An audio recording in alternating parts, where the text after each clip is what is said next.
going on, ladies and gentlemen? MooseNukem here with another Anthem build video. Today we're going to be looking at the Leviathan build. I've been working on this build for some time now, about a few weeks, and I think I finally have it where I want it, guys. So this build's going to be based on combo damage, ultimate damage specifically, and armor and shield as well. So what we're going to be looking at first are the components. And first and foremost, we have the Bloodlust, which is an inscribed component that increases melee damage by 30% of base damage. Now this is significant, guys, because we're going to be using our Earthshaker melee a lot. That's going to be our primary detonator. So on top of this Bloodlust, we have a 50% ultimate damage. And being that this is primarily an ultimate build, that's going to be significant. So the Bloodlust is going to give us that 30% of base damage and the 50% ultimate inscription. Next, guys, we're looking at the emergency power. Now, the reason I'm using this, again, the ultimate damage build, emergency power offers a 30% base to the ultimate right out of the gate, and as you can see, it has a 48% ultimate damage inscription for a total of 78% ultimate damage on this emergency power alone. So if you find yourself in trouble, guys, your armor's dropping really low, you're in the middle of some shit with the mobs, the emergency power is going to kick in, you pop your ultimate, you gain your armor and shield back, and of course it has a 2-minute cooldown after that. And not to mention, we have a 75% armor max, so that's going to help us out there too in terms of survivability. Moving on, we have the extended special arms magazine. Now I wasn't going to run this component, guys, however, I've been dabbling with the grenade launcher for about the past week or so. I'm having a blast with it, and this extended special arms magazine comes in handy because it increases the damage of that grenade launcher by 30% and increases the magazine size as well. And this also works for heavy pistols. So as you can see here, again, a 45% ultimate damage inscription. Moving on, we're going to be looking at the symbiotic surge. And this one, guys, this was the hardest one for me to get the way I wanted this component. I spent well over 600,000 crystals earlier today to get this ultimate damage inscription on the symbiotic surge. So basically what it does, it increases the javelin armor by a large amount, increases all damage by 50% for 10 seconds when picking up repair packs. Now this is significant as well because we're going to be right in the middle of the fight constantly with this Colossus, so we're going to be picking up a lot of repair packs, and that 50% extra damage is going to come in handy. And as you guys can see, a 48% ultimate damage inscription. So we're boosting that ultimate hardcore. Moving on, guys, we have the softened blows. Now this is another significant component because this Colossus, I've managed to do pretty much every mission in the game with this Colossus solo, and one of the toughest fights that I had was against the Unfathomed in the Sunken Cell Stronghold. Softened blows comes in handy here because myself and a lot of other Colossus that I've seen in the Unfathomed fights, one of the biggest issues is the shield running out. The Unfathomed tends to destroy your shield really, really quickly. Well, with the softened blows, one of the biggest things that destroy your shields in the Unfathomed fight are those seeking purple elemental balls that he throws at you that you kind of can't really dodge with your Colossus unless you're lucky. Them seeking balls, what they'll do is they'll tend to take your shield out, they'll stun you and leave your Colossus exposed to take some severe damage. Well, softened blows certainly helps that out a lot, and I've actually tested it solo and with the squad in the Unfathomed, and 9 times out of 10 I was able to take all of the shots to my shield and still not get a shield break from it. So definitely comes in handy, and as you guys can see there, 38% ultimate damage inscription. So moving on, guys, we have the catalytic overdrive. I had to sacrifice an ultimate component, an ultimate inscription component for the catalytic overdrive. This is almost a must on any Colossus.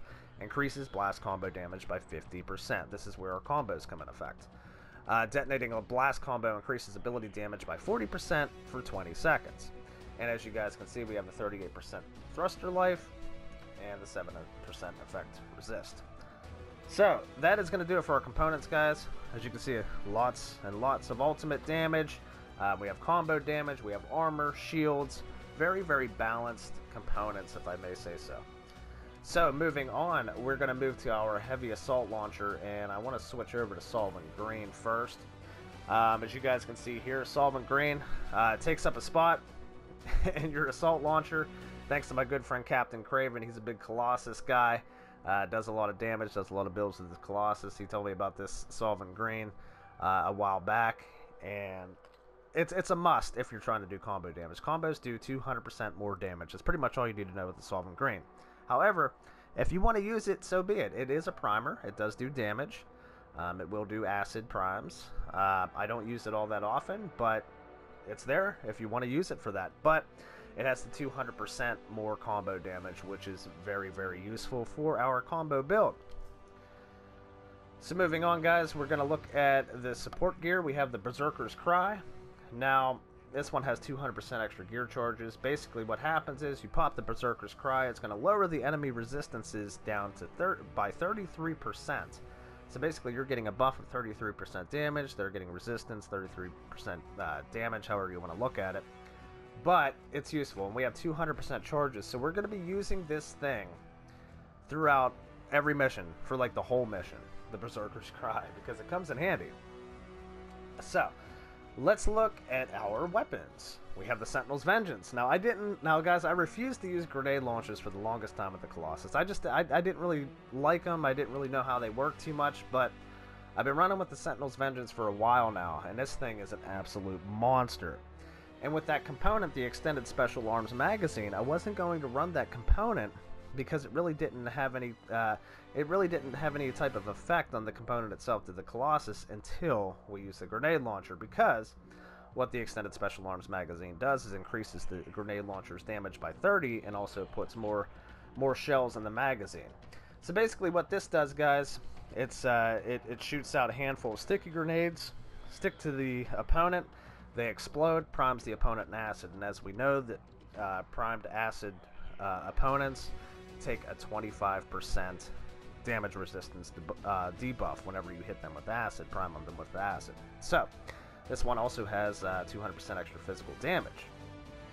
Sentinel's Vengeance is a lot of fun, guys, and it certainly will do some primes. So, with the Gravedigger is next. This is what we are running. My biggest issue with this build has been the Valkyries, and the Gravedigger seems to take care of that for me, because what I do, I'll take the Gravedigger, take their shield down, pop up in the air, do a little voltaic dome action, which we're going to be looking at here soon, and it brings them right down to earth, and you can just take care of business from there. So the biggest thing is getting them out of the sky. Gravedigger does that. It's a heavy hitter, probably my favorite of all the new weapons. Gravedigger is a blast. And, of course, we have the 75% armor inscription on that, too, as well. 250% weapon damage. Next, we're going to be looking at the Earthshaker, guys. This is going to be our main detonator for this build. Now, as you can see, we don't really have a lot of extra damage on this Earthshaker. It's up to you guys. You can get rid of the shield and the armor for more damage if you like. However, I go with the shield and armor on my Colossus just to keep everything balanced. And with Solvent Green and Catalytic Overdrive, you're still going to do a ton of combo damage anyway.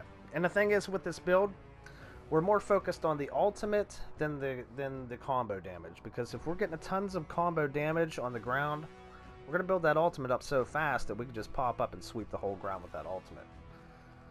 And everything in its path. So, that's the Earthshaker. That is our detonator. Let's look over here, ladies and gentlemen. Last and not least, we have the Ordnance Launcher, the Voltaic Dome.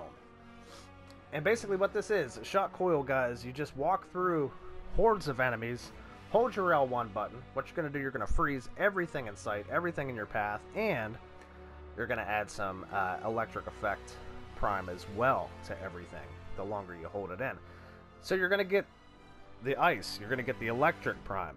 And then on top of that, you have the grenade launcher for your acid. You can triple prime your enemies, and with the Earthshaker, can detonate multiple primers. So, as we can see here, Voltaic Dome also recharges really, really fast. So you're going to be using this thing all the time. It's a blast. So with that said, ladies and gentlemen, now, this is clearly a close quarter Colossus with the Earthshaker as far as detonators go. But if you want to change it up a little bit, what I like to do in the Sunken Cell and also the Temple of Scar, if you're going to have them adds in the Temple of Scar with Skelos fight, just slamming you, hitting you, slamming you, let's pop on your best defense. Now this thing doesn't do a whole lot of combo damage, this particular best defense that I'm using, but it does have 4 total charges, so If you're taking massive damage, you've already exhausted your emergency power, you don't know what you're going to do, simply hit your best defense. Aim in any direction of an enemy. Any enemy. They don't even have to be primed. Shoot that best defense. You're going to gain that 35% armor back. And it does blast damage. So you don't even have to hit them straight on. You know what I mean? So you find yourself in trouble. Emergency power's exhausted. Flip around. Hit some stuff with best defense. You're going to get that armor maxed the whole way back out. So that is what we're going to do, guys. That's the only thing you have to swap out. If I'm gonna do some range stuff again, like the Unfathomed and the Sunken Cell and the Temple of Skelos, I'm gonna run the best defense build. Now it's gonna lower your combo damage down by 200% with taking off the Solvent Green, but we're already doing enough combo damage that we can take out the mobs, get that ultimate charged, and just blow everything away with it. So with that said, ladies and gentlemen, that's gonna complete the build. For the Leviathan. I really wanted to perfect this build before I put it out. That's what I try to do with any build. I want to make sure they work and you know, that they're viable on pretty much any mission. And I can honestly say that I have done every single mission with this Colossus, and that's in the game right now. All of the strongholds multiple times solo, have beaten them with no deaths. With squads, no deaths, everything like that, and it's been viable. It's not hard to use. It's easy to use, and it's a lot of fun. So with that said, ladies and gentlemen, I finally felt like it was time to put this build out. Have a blast with it. If you guys want to see what it does, I put videos on my channel of soloing strongholds such as the Heart of Rage and Sunken Cell. I'm also going to be uploading the Temple of Score and Tyrant Mine very soon as well. So check back for that. But with that, ladies and gentlemen, I'm not going to make this video too long. I wanted to show off this build a little bit. I hope you guys enjoy it. Please give me your feedback and let me know what you think of the build. Also, if you have any cool Colossus builds that you'd like to share with me, because I'm really interested in seeing what you guys have. With that said, guys, my name is MooseNukem. I'm so grateful for all of your support all the time, coming out here, hanging out with me here in the channel, guys. If you want, please feel free to like and subscribe to the channel for more Anthem content, and I will see you guys on my next video. Take care, ladies and gentlemen.